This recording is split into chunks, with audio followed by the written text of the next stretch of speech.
What a beautiful, bright and glittering sea, seemingly an endless entity. Sometimes calm, sometimes wild in splashing tides. This lively flow of water mass has given birth to life and nature.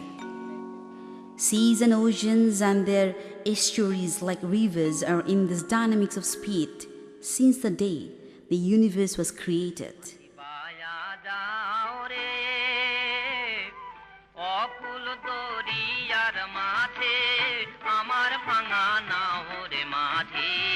Water is life and it keeps the creation lively.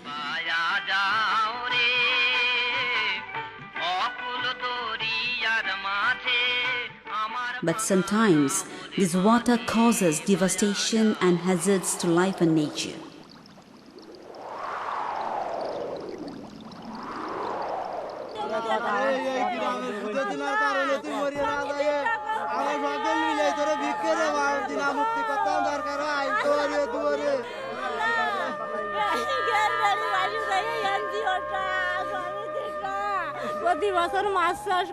Every year we let our fishery grow, but nowadays our homesteads get inundated and my husband committed suicide, being unable to repay their debts from the NGOs at high interest rate. How would we live with children?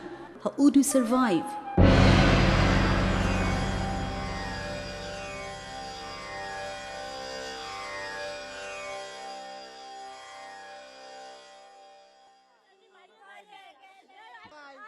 Not only this family, but many like them have been swept away from Nihalpur due to waterlogging.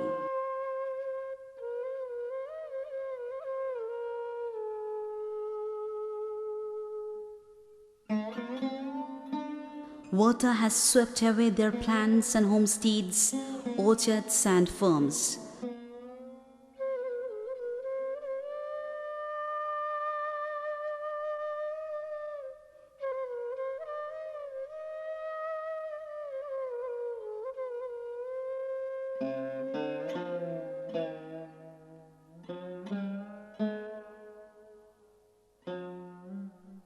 Schools and prayer places are deep underwater.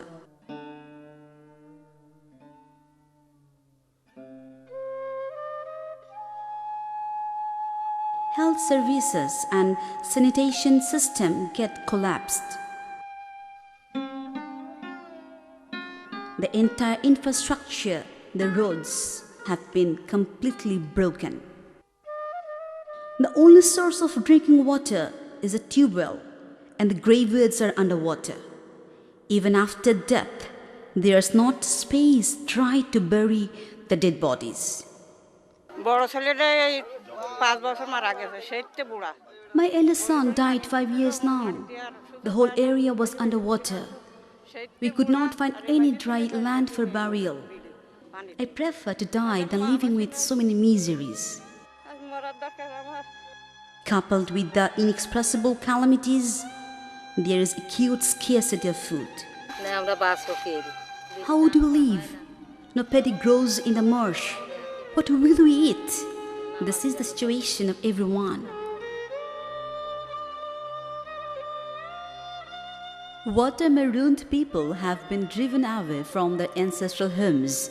They are desperate in quest of a safer, dry place, even on open roads and embankments.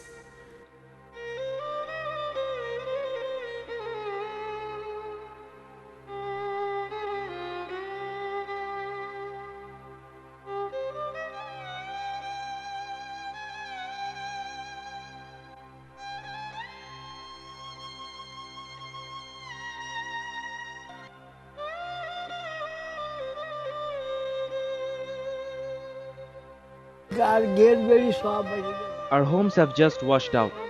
We could at least survive if someone would send foodstuff.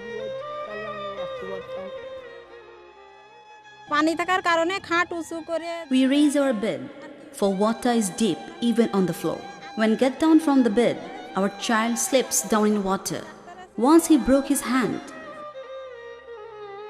Have you seen the extent of disaster? The river does no longer exist. What a condition. See, here is some 10 feet of sediments. making the river completely unnavigable. If we proceed further 4 km near the home of poet Michael Madhusudan Dotto, you will see the river gets equally dried up even up to that far upstream.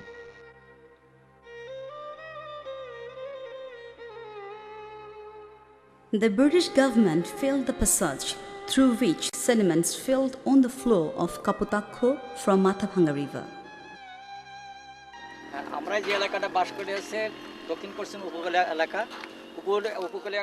The area we live in is southwestern coastal area.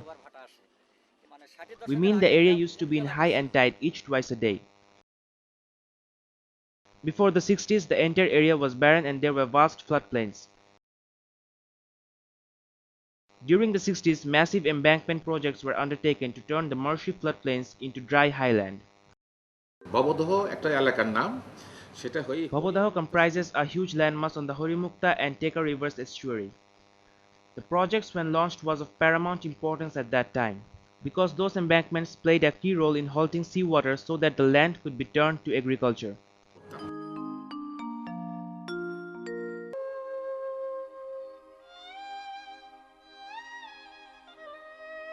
We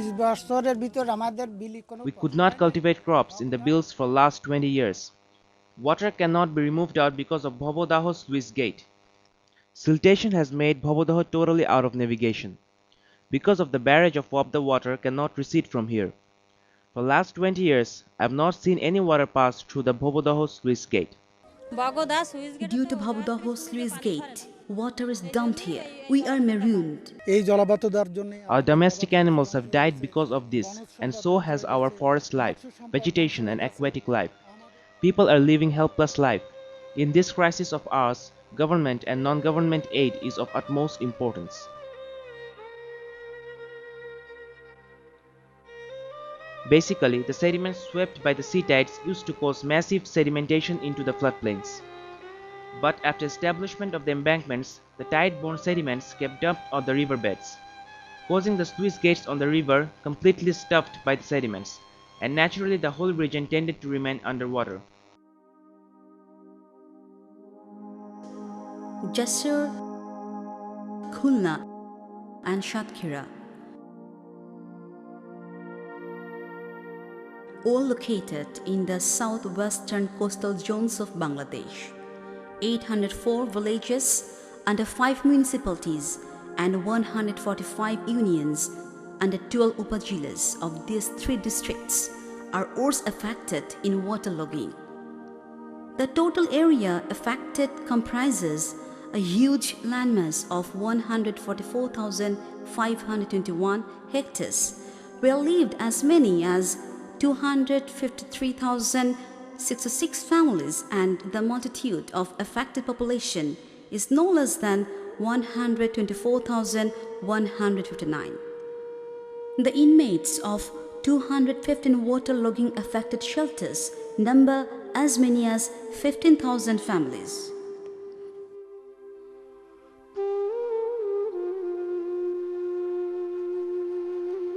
The government started a massive initiative termed as Khulna Jessore Drainage Project, with assistance from the ADB during 1993 and 1994. But the local people came out on their own accord to find out a permanent solution when the government initiative proved ineffective. It has been indeed a long time that people are struggling in this waterlog, but they see no success. Now people are uniting in a more organized manner. People have also long thought for the union of the river and lowland.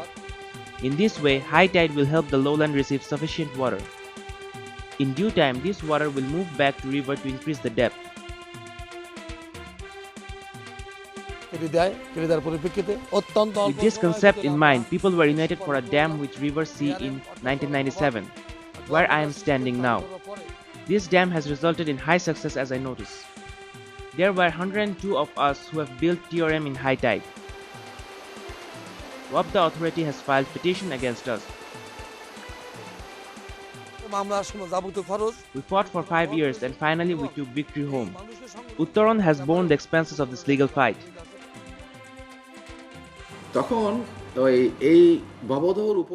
Kedaria is what we submitted as TRM, Tidal River System Management, an initiative to be carried out with voluntary participation of the local people. TRM is all about creating embankment around the water body so that the sediments kept dumped on the bed of the water body. The positive impact of the projects was that the water body got raised with continuous collection of sediments, and the dry surface became increasingly cultivable. There was severe protest against TRM initiative when government took it up in 2002 in the Bil Kedaria region, because the people of the area were of opinion that such an initiative would certainly be counterproductive.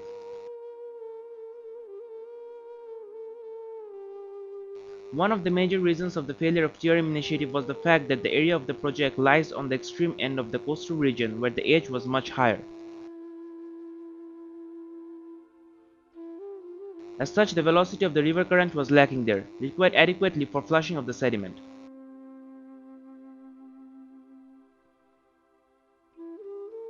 This caused dumping of the sediments within the river, and more so because the current was to be flowed through the sluice gates.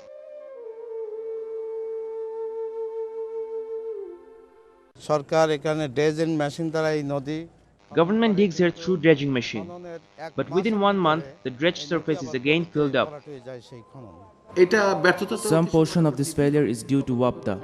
TRM was supposed to be done after dredging Kopotakko River, but since TRM could not be done, the river was again silted up. Since 2001, Taka 256 crore has been invested to implement. Digging River Kopotakko was one such policy, but authority says that it was not followed properly, for which the river has lost its depth once again. There has been investigation as how Water Development Board has utilized all so much money. Thousands of people living in this area has witnessed and said not much digging of river was actually done. Such a big project is likely to incur some wastage. The rivers that are dying: Kopotakko, Hori, Mukteshwari, Apar Bhadra, Teka, Horihor, Mathabhanga, Hamkura, Shalta, Betna, Moritchap, Buribhadra.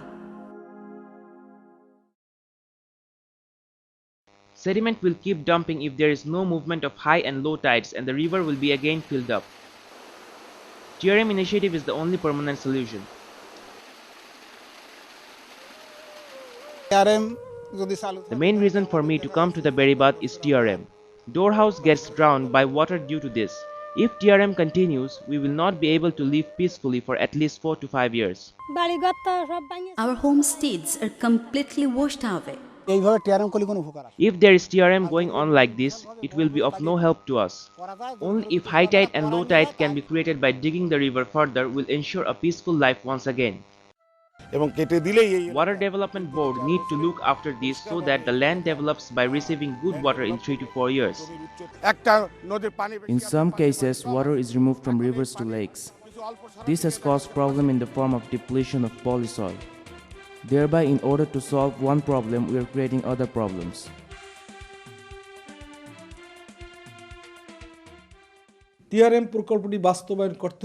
order to implement the TRM policy, many lakes will be under TRM for a long period of time. No cultivation will be possible here in the due time. This will be done to increase the surface of water.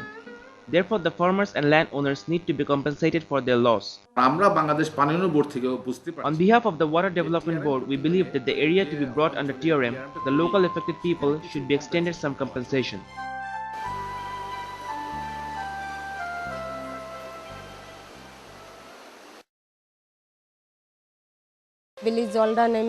We would be saved if the water level is lower. We would be able to cultivate our land. We would work as agriculture deliverers. We want to get rid of the waterlogging. In no way can we protect polysoil by dazing the river. It is not possible to implement thereby our kind request to government to give great attention here. It must be ensured that River Kopotakko bring high tide to the life of people once again so that people can live a healthy life. This river has given birth to many trade and exchange and has kept many people employed.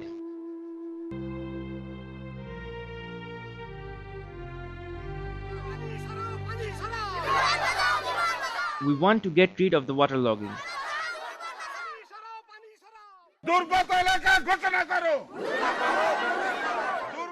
We want to get rid of the waterlogging.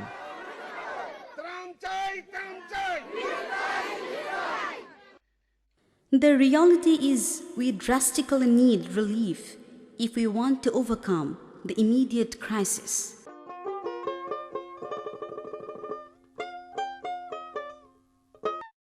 But the more key solution lies in the fact that a permanent and long-term solution is a need of the region. Keeping this in mind, the local NGO Uttaran is carrying out some immediate relief operations along with carrying out various nationwide programs for creating awareness about this disastrous calamity. You happen to be the worst victims of this disaster and misfortune. We watch this, take every bit into consideration, report it and publish them in the newspapers.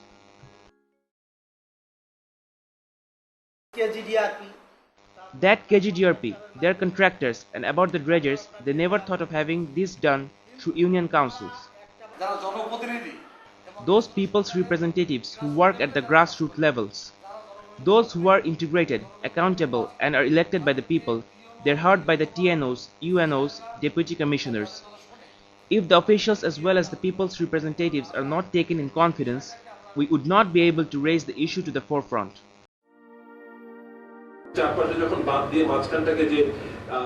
If the sediment is not distributed properly, the basin which collects the sediment by embanking all around will not act effectively. After the implementation, when you alter the water course, there is no continuous like this tidal river management. If the follow-up action is not going on, and then it is difficult to sustain. Any effort which is led by the government and that causes great human tragedies must not have been repeated nor accepted. We face the curse of the nature since we went out to control it. People have twice shown the examples of how nature could be saved. How it will end? Let's join together and work together. A powerful water-related committee is here which conducts and coordinates various campaign programs, strategy, formulation and implementation.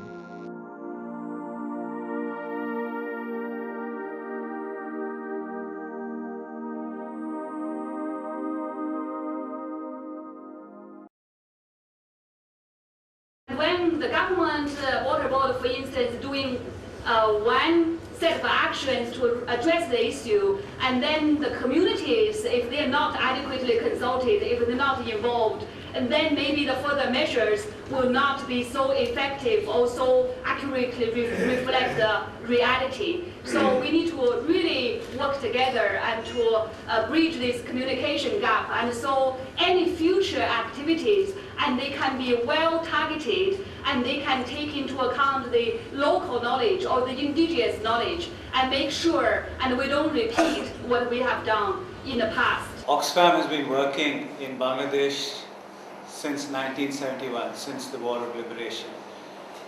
During all these years, along with our focus on development work, we've been very concerned about humanitarian emergencies and have responded in many and practically all cases of floods, the super cyclones, and also at times of conflict. We have in those emergencies seen that there is a definite end to the emergency, after which rehabilitation effects are seen and people can go back to their normal livelihoods. However, in this particular waterlogging disaster scenario in Jeshore, Shatkhira and Khulna districts, there is simply no end in sight. Over 10 lakh people have been seriously affected. It has been simply heart-rending to see these people watch their lands, their fields, their homesteads and their homes go underwater, and with no end in sight. They have no livelihoods and practically no future. Oxfam has been responding with relief assistance in this area since 2004 with assistance from ECO, UNDP, DFID and others. However, the question remains that with such a large population affected, 10 lakh people, 1 million people, relief assistance is simply never going to be enough. Also, for how long are we going to continue providing relief assistance? The need of the hour is to look for a long-term solution.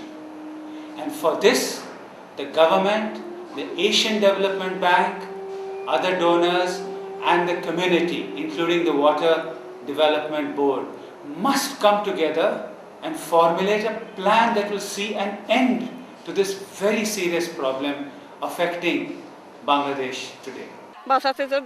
What you will say now? If you want to leave, let us leave.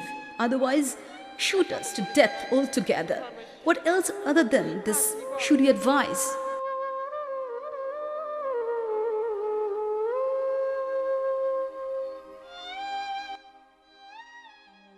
To declare the waterlogged areas as distress zones. Sufficient relief materials and rehabilitation programs be undertaken both by government and non-government initiatives. To implement programs of action with consultation of the affected local people.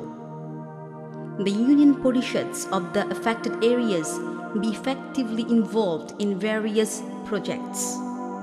Drainage works be initiated for both Upper Bhadra and Kapotakho river basins. The TRMs be implemented on all of the concerned river mouths, including Upper Bhadra, Kapotakho, and Hamkura rivers.